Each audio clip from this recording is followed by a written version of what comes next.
How's it going, guys? This is Ideas of Ice and Fire, and welcome to another episode of my podcast. This is technically episode 3, since we restarted these.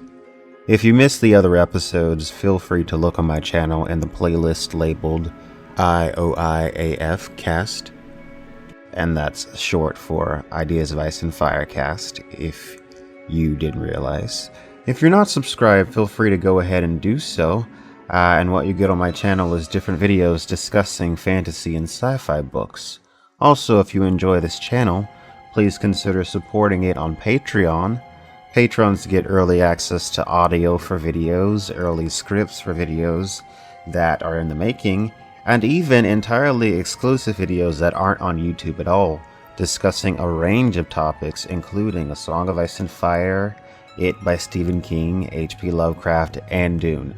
I also want to take this moment to announce that I will be at Con of Thrones this year. I have been asked to come down and speak on 4 different panels, and this is down in Dallas, Texas.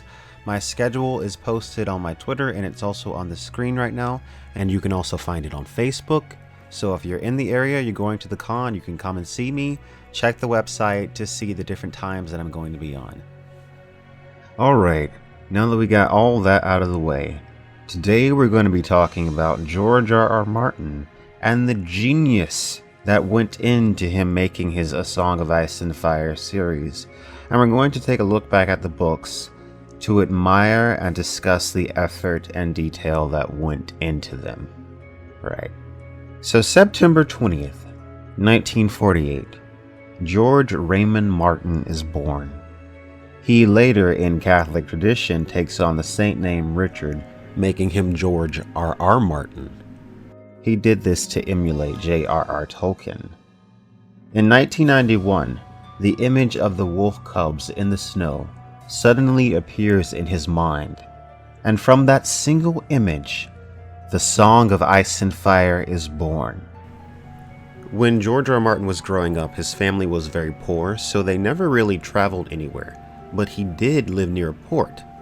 And he would watch the ships go back and forth, and he would make up stories about where they were going. George was very creative from a young age. Apparently, he would sell stories to neighborhood kids. According to him, this stopped when one of the kids' moms said that the stories were giving her son nightmares. George R. Martin, like myself, went to college for journalism. During the Vietnam War, though George R. Martin was eligible for the draft, he objected and actually obtained conscientious objector status. George R. Martin is anti-war, and this anti-war sentiment is something that will later become a major theme in his A Song of Ice and Fire series. George R. Martin stresses the futility of war. Rarely is anything accomplished by it, and usually the ones that suffer the most are the ones with the least amount of power and status in society. George R. Martin invented several religions based off real-world ones. The Faith of the Seven is obviously inspired by Christianity. The 7 aspects of their God is the same as the 3 aspects of the Christian God: the Father, the Son, and the Holy Ghost. The worship of Relor was inspired by dualistic religions. And this religion, 2 gods, are eternally at odds, and those are Relor and the Great Other. I do always try to consider the question of religion, which I think is important because religion shapes societies and shapes cultures and shapes values. And even in our modern world, of course, we see conflicts all around the world being driven by religious disputes, even now. And of course, through history, the religious disputes are legion, and the millions of people who have died in the names of that it's appalling to think about. George R. Martin was greatly inspired by real-world history, also when writing A Song of Ice and Fire, especially Irish history. So it's well known that much of the conflict between the Lannisters and the Starks was inspired by the real-world War of the Roses, the squabblings of the Lancasters and the Yorks. George R. Martin also borrowed from Irish mythology when creating the mythical children of the forest, who, like the Sidhe in pseudo-Irish history, were driven from their lands by invading men. In A Song of Ice and Fire, magic is present, but very subtly, mostly. It stands out from many other fantasy series in that way. The magic in A Song of Ice and Fire gradually increases from novel to novel, building on itself. Martin imprints the realness of the world upon you before introducing many of the more obvious magical elements. In A Song of Ice and Fire, there are prophecies and visions. There are glamours, which can allow someone who knows the skill to change their own appearance or even the appearance of others. There are glass candles, which allow one to communicate across long distances, even appear in the dreams of others. There are those called skin changers who can slip into the skin of animals, and the most powerful among them can even take the skin of another person. And there are hints at even deeper magic, much of it forgotten, lost to time, spells and incantations from the time of the lost land of Valyria, and even older. The A Song of Ice and Fire series involves an incredible amount of characters as well, but only a limited amount of point of view characters, and they switch from chapter to chapter. The main characters, based on the number of point of view chapters, are as follows. The number one character in A Song of Ice and Fire is Tyrion Lannister, the dwarf son of Tywin Lannister, Warden of the West. Tyrion is hated by his father, who views him as an embarrassment to the Lannister name. Tyrion has a total of 47 chapters in the currently released A Song of Ice and Fire books. The second biggest character in A Song of Ice and Fire is Jon Snow, the bastard son of Eddard Stark, who has nothing to inherit. Jon joins the ancient order of the Night's Watch, who guards the giant ice wall in the north from what lies beyond. Jon has a total of 42 chapters in A Song of Ice and Fire. The third biggest character is Arya Stark, with 33 chapters. Arya is Jon's half-sister, and she is the second-born daughter of Ned and Catelyn Stark. Arya is 10 when the story begins, and she goes on a pretty horrific journey which would scar even most adults. Next is Daenerys, the only daughter of the Mad King Aerys Targaryen. After her father was killed during the last Westerosi Civil War, she and her older brother Viserys were saved when they were shipped across the Narrow Sea to avoid the wrath of the new king Robert Baratheon. Daenerys has a total of 31 chapters in A Song of Ice and Fire. And the last biggest character in A Song of Ice and Fire is Sansa Stark, the eldest daughter of Ned Stark.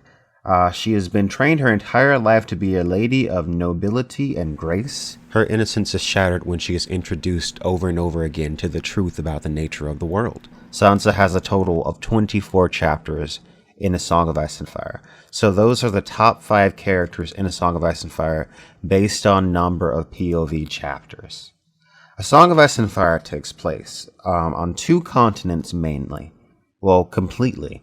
Westeros, where the majority of our characters are, and Essos, where Daenerys the exiled princess is. Westeros is divided into 7 kingdoms, though they are referred to as 7 kingdoms. There is only one king. Each other kingdom is ruled by wardens, who serve the real king. The only kingdom that doesn't have wardens is Dorne. They prefer the title of prince or princess. Only the word is different. In principle, they are no different from a warden. The capital of Westeros is King's Landing. The spot is built on the spot where Aegon Targaryen landed on his dragon when he first decided to conquer the 7 kingdoms 300 years prior to the start of our story. At the start of the story, the hand of the king, Jon Arryn, has died. This causes King Robert Baratheon to journey north and ask Ned Stark, the Warden of the North, to become the new hand of the king. During the time that the king and his company, including his wife Cersei Lannister and her family, stayed in the north, Bran Stark Ned's middle son is pushed from a tower by Cersei Lannister's brother Jaime Lannister after catching the two siblings lying together. These events in Winterfell lead to the majority of the conflict throughout A Game of Thrones. In fact, these events have consequences throughout the books.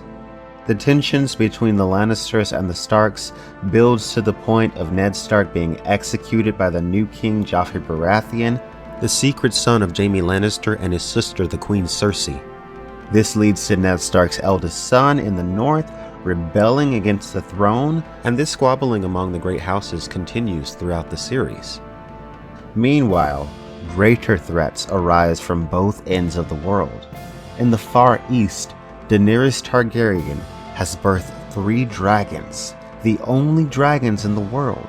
With them she is conquering the east and will soon turn her eyes on the west to retake the kingdom that was stolen from her family. To the north, the legendary ice beings known as the Others are waking for the first time in thousands of years and bringing death with them. According to legend, the Others hate all with hot blood in their veins. From one side, fire approaches Westeros, and from the other side, ice approaches. George R. R. Martin is obviously making use of the fire and ice archetype here. George R. R. Martin even stated this. People say I was influenced by Robert Frost's poem. Of course I was. Fire is love. Fire is passion. Fire is sexual ardor. And all of these things. Ice is betrayal. Ice is revenge. Ice is, you know, that kind of cold inhumanity. And all that stuff is being played out in the books. Daenerys and her dragon and the Others are in direct opposition to each other. Daenerys fights to grant free will to the people enslaved in the East, and the Others enslave people through black magic. George R. R. Martin specifically said that ice is revenge. This implies that the Others are in fact attacking the world of man for a purpose, not arbitrarily. In all the legends, the Others are the bad guys.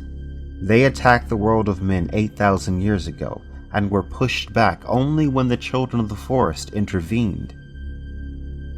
But who can say what the real truth is? It was, after all, 8,000 years ago. "Oh, my sweet summer child," Old Nan said quietly, "what do you know of fear? Fear is for the winter, my little lord, when the snows fall 100 feet deep and the ice wind comes howling out of the north. Fear is for the long night, when the sun hides its face for years at a time, and little children are born and live and die, all in darkness, while the dire wolves grow gaunt and hungry, and the White Walkers move through the woods." "You mean the Others?" Bran said querulously. "The Others," Old Nan agreed. "Thousands and thousands of years ago, a winter fell that was cold and hard and endless beyond all memory of man. There came a night that lasted a generation, and kings shivered and died in their castles, even as the swineherds in their hovels. Women smothered their children rather than see them starve, and cried and felt their tears freeze upon their cheeks." Her voice and her needles fell silent, and she glanced up at Bran with pale, filmy eyes and asked, "So, child, this is the sort of story you like?" "Well," Bran said reluctantly, "yes, only..." Old Nan nodded. "In that darkness, the Others came for the first time," she said as her needles went click, click, click. "They were cold things, dead things that hated iron and fire and the touch of the sun, and every creature with hot blood in its veins. They swept over holdfast and cities, and kingdoms, felled heroes and armies by the score, riding their pale dead horses and leading host of the slain. All the swords of men could not stay their advance, and even the maidens and suckling babes found no pity in them.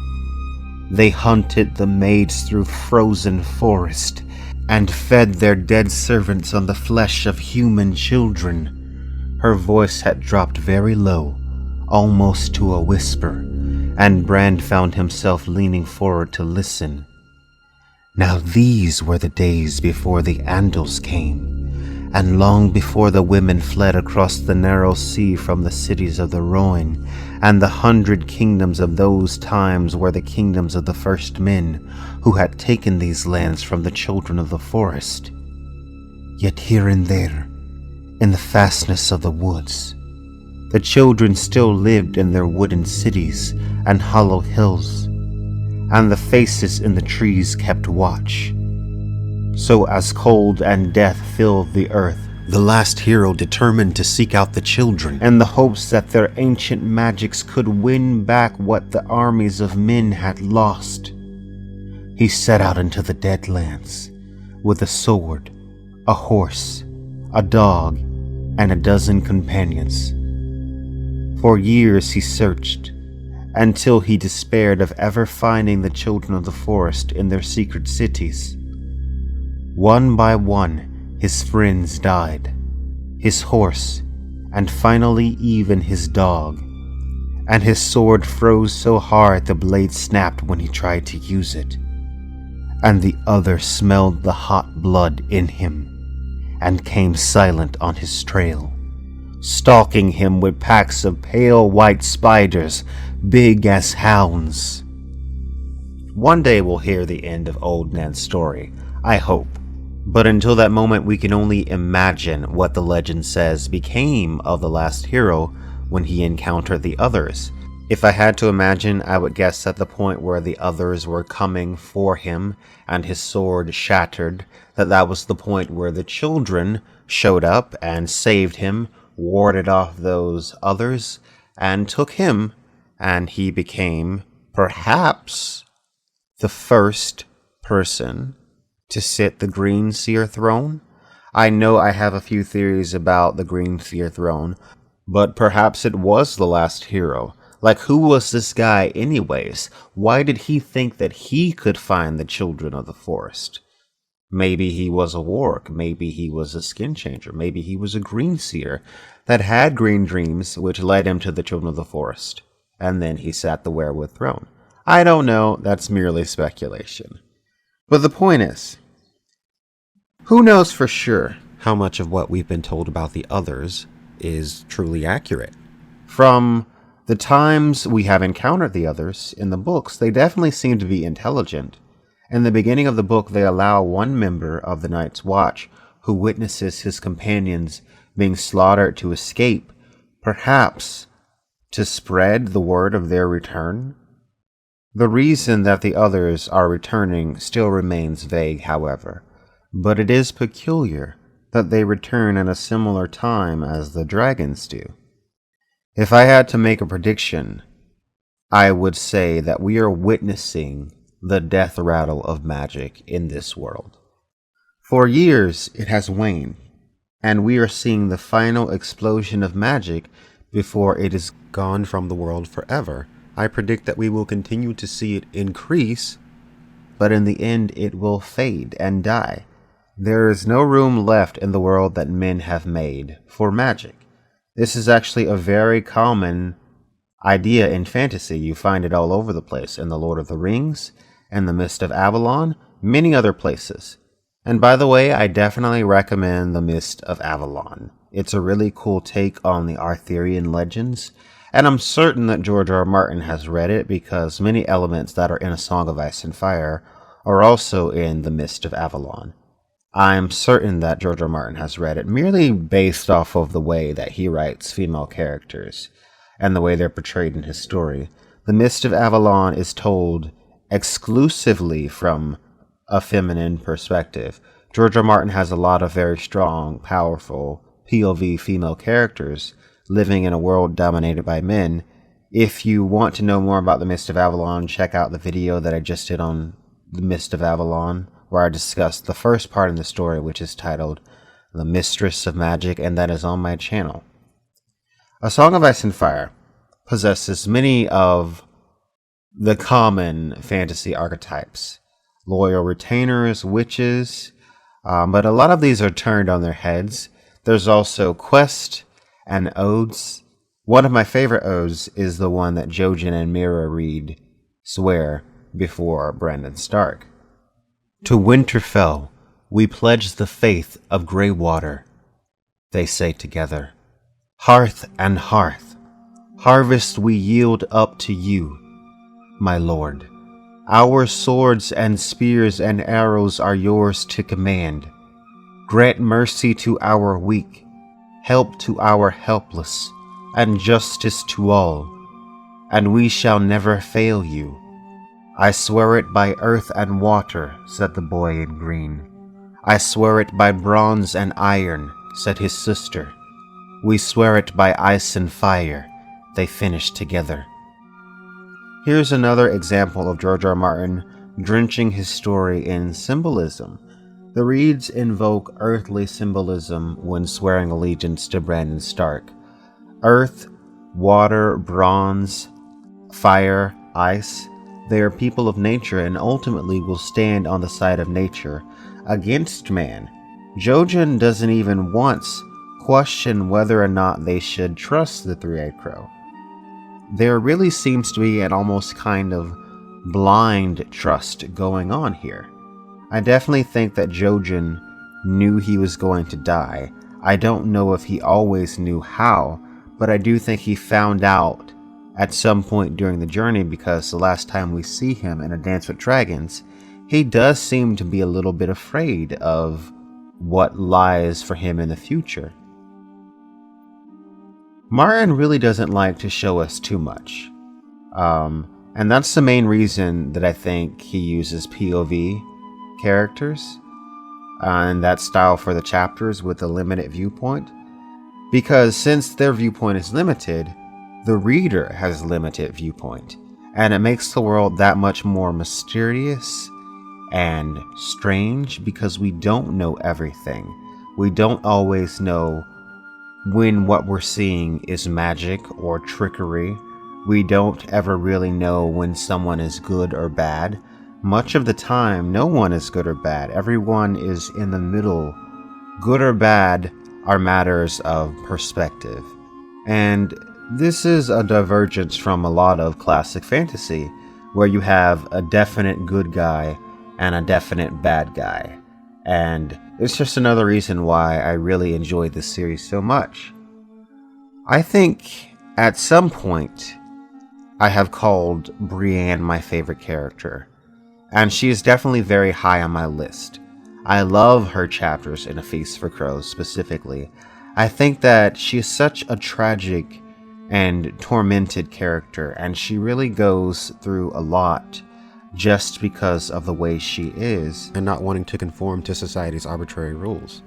And I think Brienne is one of those characters that a lot of us can relate to because she is the outcast, not someone that's really accepted by society at all. And sure, Tyrion gets talked about behind his back, but at the end of the day, Tyrion is a Lannister, and that name demands a certain amount of respect always. Tywin Lannister goes to war for Tyrion, right? Brienne is an ugly woman in a man's armor, and she is ridiculed wherever she goes. I just find Brienne to be an incredibly strong person and really inspirational to be able to deal with everything that she deals with. I think it takes a lot of strength. Brienne is a character that fits more on the side of good. She has a lot more honor than most of the characters in this story that are so-called knights. And then there are characters like Melisandre, who are fanatics. And she's not necessarily evil, but she's willing to do what it takes to assert the will of her god. Melisandre is one of the most dangerous characters in the entire series, and this is not because she is malevolent or because she worships some demon. It's merely because she is a religious fanatic who whispers in the ear of Stannis Baratheon, who is a powerful man. So many people have already died because she insists that Stannis must be king, when much of the evidence points to the fact that she is wrong and that she is reading all of these signs incorrectly. But she believes that she is right. That's why she is so dangerous. And I've talked about Melisandre endlessly. I would say some of the main themes of A Song of Ice and Fire are that war is futile, man's attempts to subdue nature are futile because nature always gets its way. And I also think that a theme is that history is written by the victors, and good and evil are merely a matter of perspective. George R. Martin set out to write a book series that was as big as his imagination, and he really holds nothing back. He puts everything that he wants to be in these books because they are his magnum opus, and that's why I think he is meticulous with it and he takes his time writing it. We did just get the devastating news, well, devastating to some, that The Winds of Winter is not coming out this year. Instead, we're getting the Fire and Blood history book, which I will probably be discussing on my channel. And we can only wait for The Winds of Winter and wait for it to come out. And I know it's going to knock my socks off. I know it's going to be great just from the sample chapters that have been released. And it's the most anticipated book of the freaking century at this point. Thanks everyone so much for listening.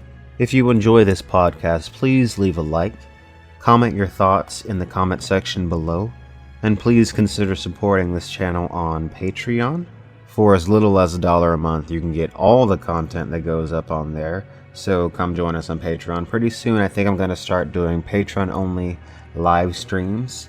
So go ahead and pledge and you can be a part of that. And also, don't forget to take a look at the first video in my Mist of Avalon series. Like I said, Mist of Avalon is a kind of precursor to A Song of Ice and Fire. It was written by Marion Zimmer Bradley in the 1980s, and it's totally worth your time. Peace out, guys, and make sure you like and subscribe for more ideas of Ice and Fire. In this time, the old pagan way of life is being threatened by the rise of Christianity, and the gateway to the mystical land of Avalon is closing. In this world, the beliefs of men have a direct impact on the reality of the world. Because the old ways of the goddess are being forgotten, the bridge between the worlds are disintegrating, and each journey to and from Avalon becomes longer and longer. For I say, the world itself has changed. There was a time when a traveler, if he had the will and knew only a few of the secrets, could send his barge out into the summer sea, and arrive not at Glastonbury of the monks, but at the holy Isle of Avalon. For at that time the gates between the worlds drifted within the mist, and were open to one another. As the traveler thought,